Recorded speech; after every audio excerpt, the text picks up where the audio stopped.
I tracked every single outfit that I wore for the past 10 months to try and see if it's actually true that you only wear 20% of your items 80% of the time. To help me figure out what I actually wear and what is taking up space, I use an app called Indyx to track everything, and let's just say that the results were eye-opening.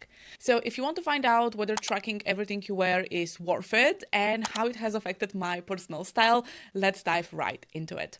A couple of weeks ago, I asked you all what questions you had about tracking your outfits, and you guys delivered. I got so many questions that it was just impossible to fit them into one video. That's why I decided to split this video into a three-part series, where today we're gonna talk about digitizing your wardrobe, the mistakes I made, and any regrets that I might have.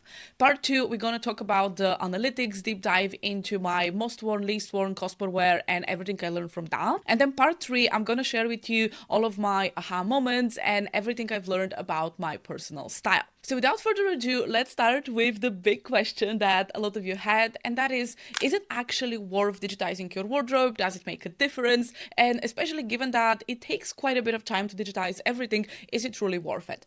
And my short answer is yes, but there are a few key things that you can do to make digitizing and tracking a lot easier. So my first tip, and truly this is the one that has made such a difference, is using stock photos instead of taking your own pictures. Now, when I first started, I was taking photos of my items because I think I wasn't used to using Google Lens. And so a lot of the photos came out okay, but it was definitely not something that I would recommend. So if you have a phone and you have the Google Lens app, you can literally just look for the item and make sure to add the brand name. This is usually how I find at least 70 or 80% of my items, because I'll be able to find a stock image. And when you use the stock photo, it genuinely just looks nicer, cleaner, and a lot more appealing when creating outfits. Now, for the pieces that maybe you can't find online because they're older, maybe they're vintage or anything like that, what I would do, number one, is try to type the kind of piece that I have. So for those sweatpants, I couldn't find the exact match, but I just found a similar looking picture and I made sure to pick a color that is as similar to the one that I had. So you can try typing the type of item that you're looking for and then pick something that will remind you and look quite visually similar to the item you have. And the only times that I will take a photo is when I'm working with a vintage, handmade, one-of-a-kind item that I genuinely can't find anything similar.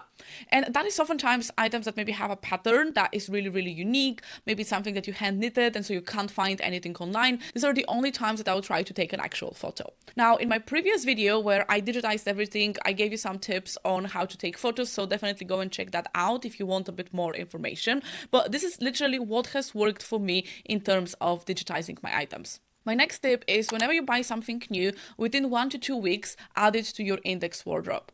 Because if you have a pile of 30 things that you haven't added, it can feel daunting, it can feel overwhelming. And the worst part is that it can actually prevent you from wearing that item, because if you want to track everything, but then you realize that, oh, I don't have this jumper or I don't have this pair of shoes on my Indyx app, it makes you less likely to wear them because you know that you have to go through the mental hustle of finding the item, putting it into Indyx and so on. And so to help me with that, I genuinely just try to make it a game and see how quickly can I find the photos and digitize those items. And the best part is that once you find the photo, actually putting it into Indyx takes about 30 seconds, literally. All you need to do is put the type of item, the brand, the color, and that is it. But I definitely recommend once you've input the item, just click on it and make sure to add whether it was new, secondhand, or gifted, add when you bought it, and the cost of it. And I find that for me, this has made it so much easier to incorporate my new items into my outfit, but it has also made it better in terms of tracking because I never have a pile of 30 things that I need to digitize at any given time. Tip number 3, and that is more around tracking the way that works for you. So I know some people really enjoy creating outfits and then just clicking, this is the outfit that I wore. I know other people are very consistent and maybe they track every single day, but I am someone that has a little bit of an ADHD brain and I struggle with consistency. And so I have found a way that actually works for me. So what I do is every day when I get dressed, I'll take a mirror picture, and sometimes I would also take a selfie, especially if I'm wearing earrings, rings, jewelry that is around my face, because oftentimes in the mirror, those things are a little bit harder to see. And so that whole thing takes me about 20 seconds. It is not a difficult process, and I can do it pretty much at any point of the day. Sometimes I'll take the photos at work. It's totally fine, right? And so when you have those photos, it's basically your archive. And so what I find myself is oftentimes maybe in the evenings or on the weekend, I would then look at the photo and go in the app and create the outfit. And so oftentimes I would create 4 or 5 outfits just based on the photos that I have taken. And that for me has worked so much better because it allows me to still track consistently, track every single day, but I don't have to actually do it every single day. All I need to do is take pictures. And maybe if that feels like too much effort, I also have the pile on the floor or on the chair method. So basically just make sure that you put yesterday's outfit in a pile. And so if you have 2 or 3 piles, like that's the worst case scenario, you can still figure out what you wore and track it. But the photos are a lot neater and I recommend that. So now that you know how I digitize and track the outfits, you might be wondering, why is it actually useful? Is it really worth the time and effort that this whole process takes?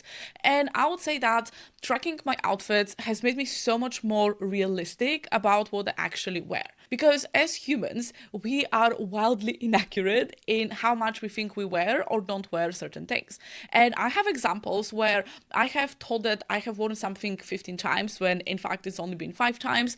And on the other hand, I have items that have genuinely surprised me because if you asked me how many times I wore this bag, I would say maybe 20 times, but in fact it's been about 50 times. And so your perception of how little or how much you wear something is going to be inaccurate if you don't track. And using an app like Indyx can show you what your actual basics and workhorse pieces and investment pieces are in your wardrobe and what are maybe some really fun items that are not getting as much wear in your wardrobe.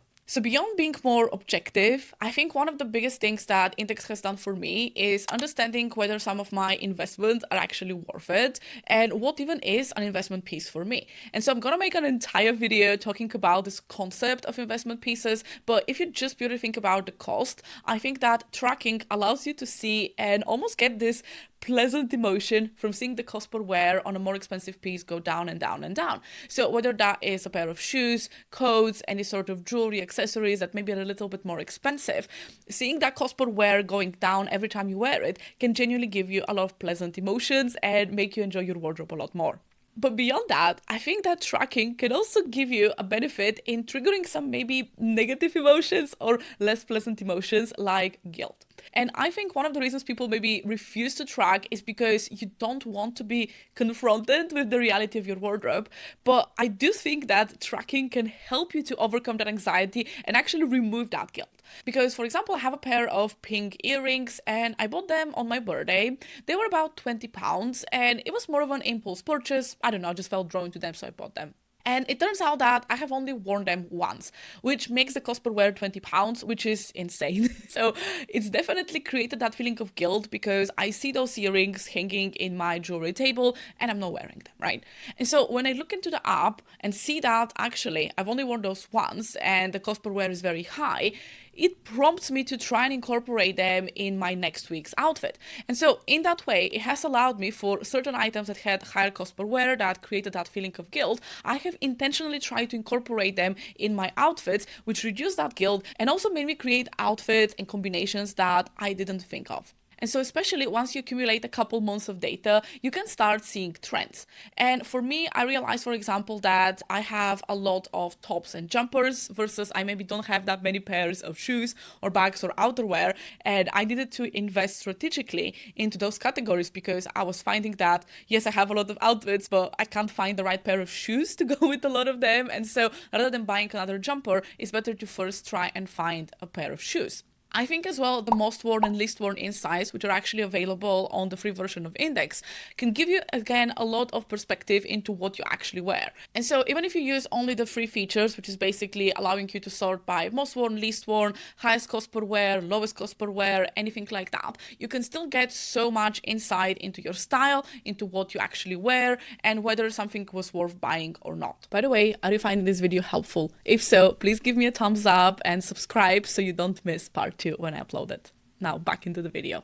And I actually got a super interesting question that made me think quite a lot. And that was, what would you do differently if you were starting from scratch? And so 10 months into the process, there are a couple of things that I would do differently.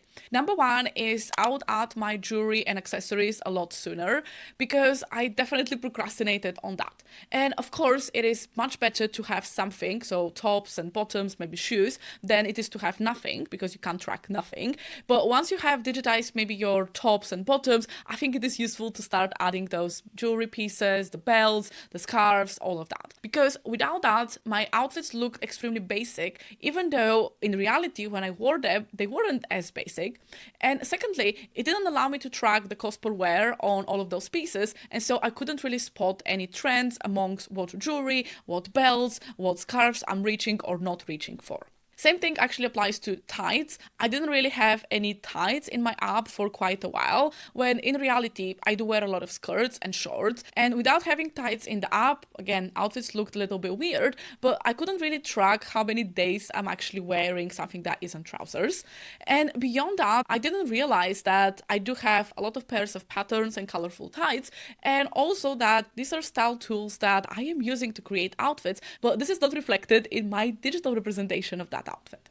One thing I would not add is actually my daily rings. So let me show you kind of on my actual hands. So this one is not a daily ring. This is quite a big chunky ring, and I wear that whenever I want to add something to my outfit. This is literally an actual piece, and so this is something that I would track. However, this ring in here is something that I wear basically every day. I have two rings that are something that I can sleep with, I can shower with, and I basically, if I'm not wearing anything else on my hands, I would wear those rings. And I have the same thing with some of my bracelets. I have this one bracelet here that I literally wear every single day, and I sleep in it, and I'm not tracking that right now. And the reason why I wouldn't add any sort of daily jewelry, so for example, your wedding ring, if you have any sort of piercings that you wear all the time, and so on, I wouldn't add those because you know already that you are wearing those pieces. You know that you're getting your cost per wear down, you know that you're using them. And so if the goal is to make more use of your wardrobe,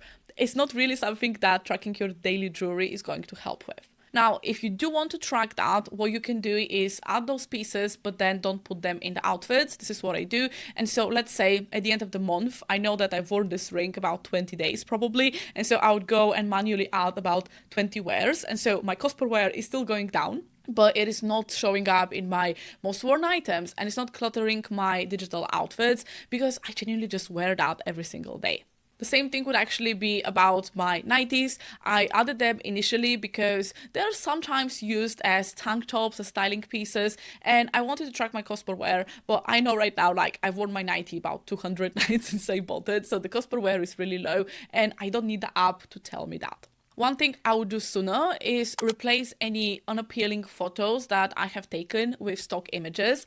And I still want to do that for a couple of my jumpers because I just don't like how they look. And because I don't like how they look in the app, likely to use them in an outfit. And so definitely, if you can find a stock photo or something that resembles that item that looks appealing to you, try and do that because it's going to encourage you to use those items more. Another thing that I would not do is create random outfits because at the beginning, I just wanted to maybe play with the app and try and create outfits, which is amazing. It's great. You can have a play, but I just forgot to archive or delete those outfits. And now I have a collection of 500 outfits and probably about 50 of them are things that I want to rewear. But because they're buried among so many outfits that either I don't like or I haven't really worn, it's very hard to find them. And so, yeah, I would get into this habit of archiving outfits I'm not happy with. It still keeps them in your calendar, but it doesn't actually clutter your outfit feed, and you have more outfits that are probably going to be inspiring for you. So that leads me nicely into part 2, which is how I use the app. And there were a lot of questions into my personal approach. So let's talk about that. Number 1, do I use the free or the paid version of Indyx? So I started on the free version, and then I think it was around June time last year, they had the option to do a beta testing. So basically when they started to incorporate insights, I was able to be a beta tester and actually see how much more data and how much more analytics you actually get.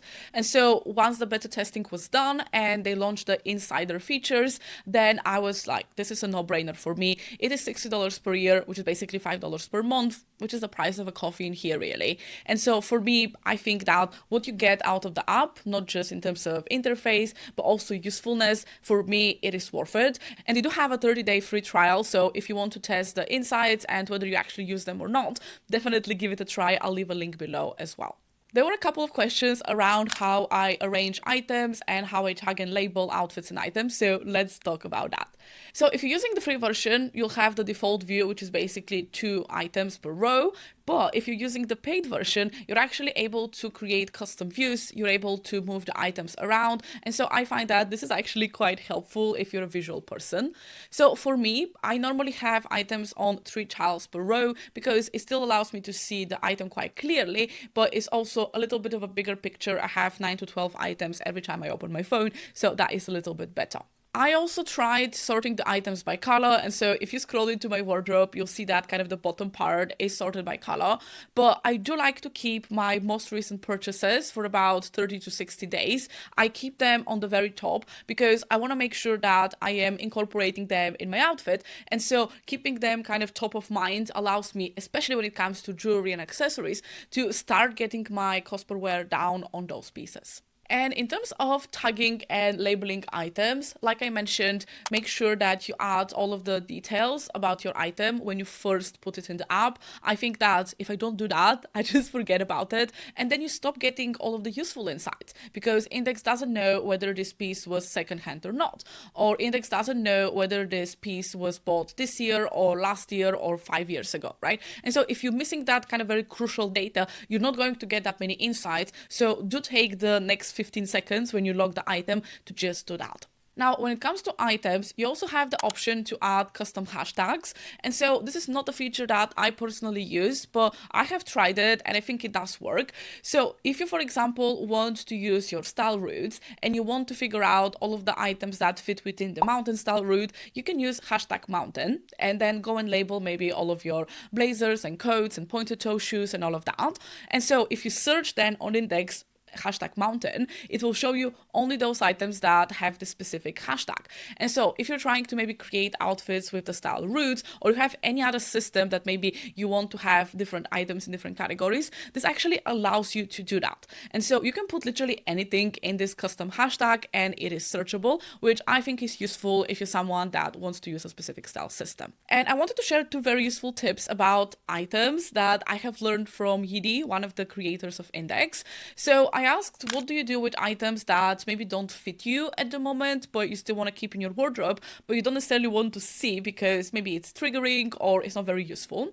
And so what she suggests is actually archiving those pieces. And so I have all of the things that I still enjoy, I still want to keep, but maybe at the moment are a little bit too big or too small for me. I keep them in this archive, so they're not cluttering my digital closet. And that is basically the equivalent of putting everything that doesn't fit in a box somewhere else that is not in your current wardrobe. Now, for anything that you might be selling, but you haven't necessarily sold yet, it might feel a bit weird because technically you still have it in your wardrobe, but practically you're not using it. And so what it is suggested is actually marking this item on Indyx as sold. And in that way, it's going to move it to a different bucket again, the sold donated items. And so, yes, you know that you haven't necessarily sold the item, but it removes that from your active closet. And so if you're using any, for example, stylist services, they're not going to accidentally use items that you're trying to sell. Now, the one thing is that whenever you move an item to the sold category, the day that you move it is going to be the day that you sold it. And so if you actually sell the item 2 months later, just go and make sure to update the date, and you can also add the price that you sold it for. So again, allows you to keep track of your items. Now, when it comes to outfits, you can also tag outfits, and all you need to do here is actually go to your Indyx profile on the tags section and then create tags. And basically tags are like labels or like buckets, and you can use as many tags for an outfit as you want. So At the beginning, I started using categories such as work outfit, work from home, date night, things like that. But I have realized, both through tracking and also a lot of style reflection, that I am not someone that has outfits for different situations. I can wear the same outfit for working from home, going for a walk, and a date night, and I feel equally appropriate because my style is a lot more about me and kind of expressing myself rather than necessarily being inspired by the situation that I am in. And so for me, I found that those tags weren't actually very helpful. And so I have only kept the other tag system that I was using, which is a number system. And so I rate my outfits out of 10, and I have only kept 3 tags. So we have 7 out of 10, 9 out of 10, and 10 out of 10. So 10 out of 10 are those outfits that I am absolutely in love with. I can just rewear exactly the same outfit. It's perfect. And genuinely, I wouldn't make any changes. It's just a perfect outfit. And that happens quite rarely for me. But when it does, I definitely want to keep those outfits because sometimes I just want to recreate that exact same outfit, that exact same feeling. And I know that this outfit is going to serve my purpose. 9 out of 10 is the category where I think I have quite a lot of outfits. And this is basically what I call my outfit formulas. And it is basically an outfit where everything works really, really well, but it's not about that I have to use the specific blouse with the specific skirt. I could use any other blouse or at least 5 other blouses to achieve the same feeling, the same effect.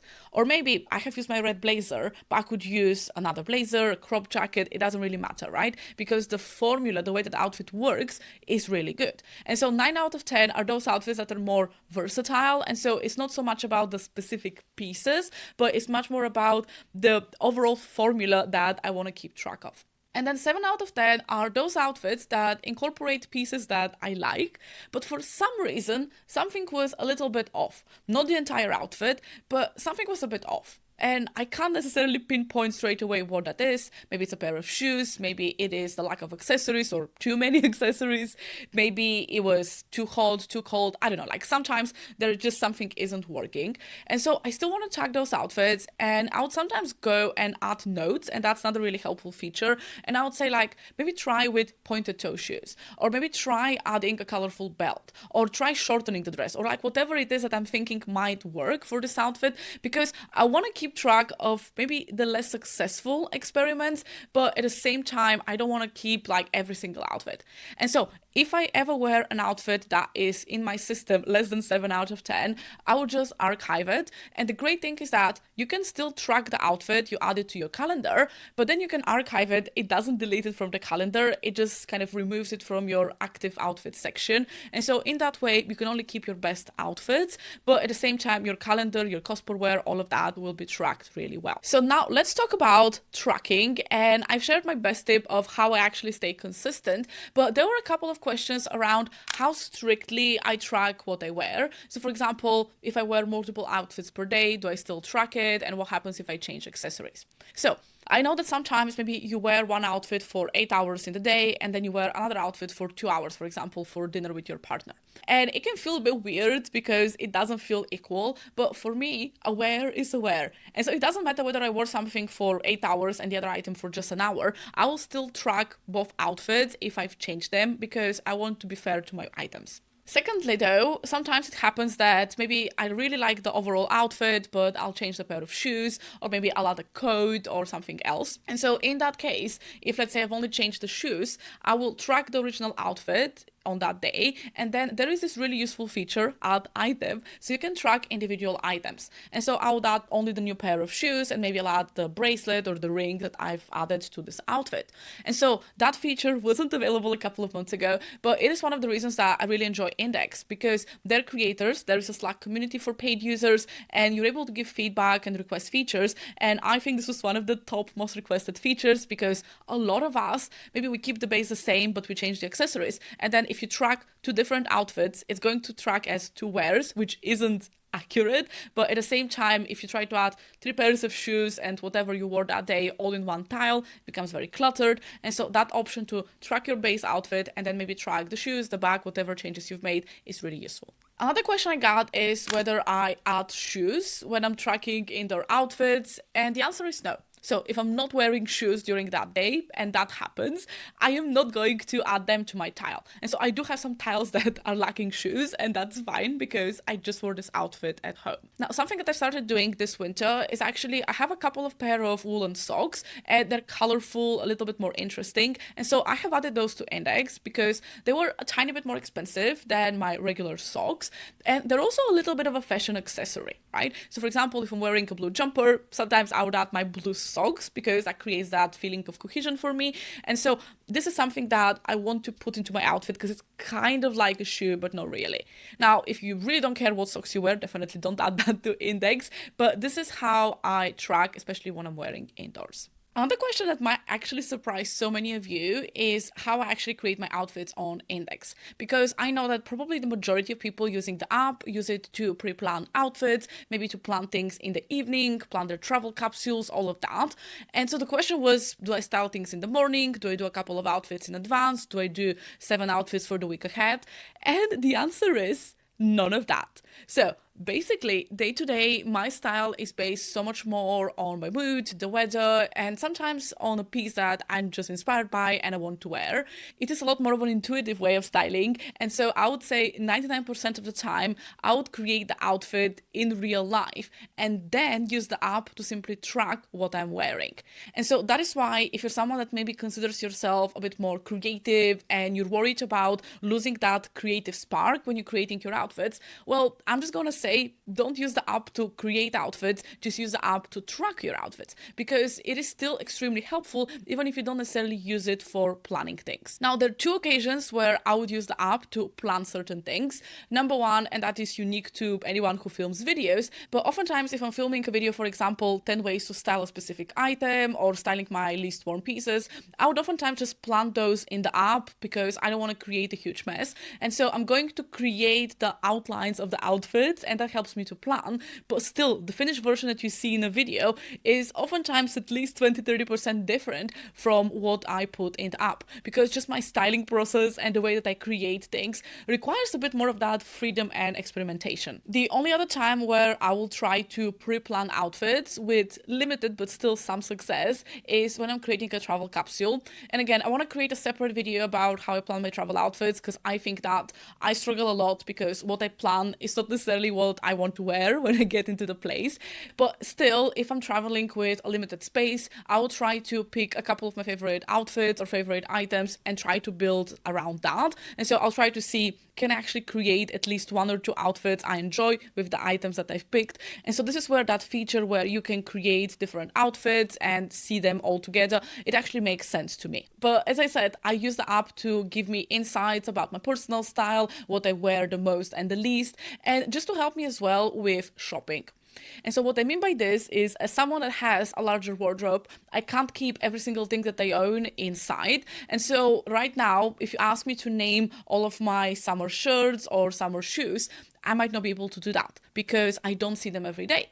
And so having that digital wardrobe actually prevents me from doing repeat purchases and buying something that I already have a very similar version of. And in another way, maybe I don't have anything similar, but if I look, for example, at the jumpers and I realize that I have 37 different jumpers, every time I'm considering purchasing a new one, it kind of like dawns on me, okay, do I really want to add another jumper to this, or is it enough the stuff that I already have? And so again, that has stopped me quite a few times from buying things that I already have multiples of, even if it's not exactly the same item, but a whole category. Another question that came up a few times is tracking your clothes enough, or do you need to track everything? So from personal experience, when I started using Indyx, like I mentioned, I hadn't logged my ties and my jewelry and all of that. And because of that, my outfits were literally top, bottom, shoes, maybe a jacket, and that was it. And while it is useful if you're just trying to figure out what clothes you wear, the cost per wear on those maybe more expensive pieces, I don't think it's actually useful when it comes to finding your style and getting a more clear and accurate picture of what you wear.